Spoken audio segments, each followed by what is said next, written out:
According to the Central Bureau of Statistics, Israel's economy was less affected compared to other OECD countries as a result of the pandemic. Let's speak to Vili Abraham, an economy expert who's been following this story closely. Hi, Vili. Thank you for joining us today. Pleasure to be here. So what exactly saved Israel from the fate of other OECD countries that, didn't do as well as Israel did? Why is the economy here more resilient? Well, I think that the major factor is the fact that the government realized that it has to invest in technology. Because of COVID-19, all of us have been using technology a lot more frequently and more often than in the past. And investing in high-tech technology, for example, they invested millions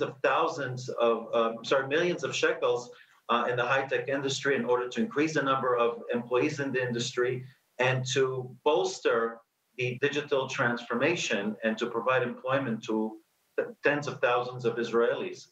So I think the investment in the high-tech industry was the right thing to do.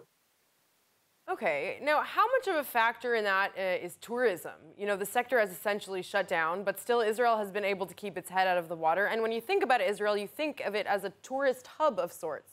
So why didn't tourism affect Israel more than it did? Well, tourism accounts for 6% of GDP, which is slightly higher than the average in OECD countries, where it's about 4.4%. But if you look at the high-tech industry, high-tech exports account for 50% of all exports coming out of the country, contributing to some 50 billion shekels. All right, still so many people are unemployed in Israel. A whole bunch of things are shut down, a lot of businesses. It certainly doesn't look like we're in the middle of a thriving economy. No, well, the average Israeli does not feel it, but if you look at the investments in the high-tech industry, if you compare the first half of 2019 in comparison to the half of 2020, there were much more investments. We're talking about 4.5 billion shekels invested during the first 6 months of 2020, as opposed to 3.5 billion shekels invested during the first 6 months of 2019. So the economy overall is getting a boost, but yes, you're right. The average Israeli is not really feeling it because we still have over 20% of all Israelis who are unemployed. And really, well, it's not to say that the pandemic, didn't affect Israel's economy at all. Of course, it has a large impact on the economy. So how can Israel come out of the deficit that it's in right now, even though it's not as bad as the other countries we're comparing it to?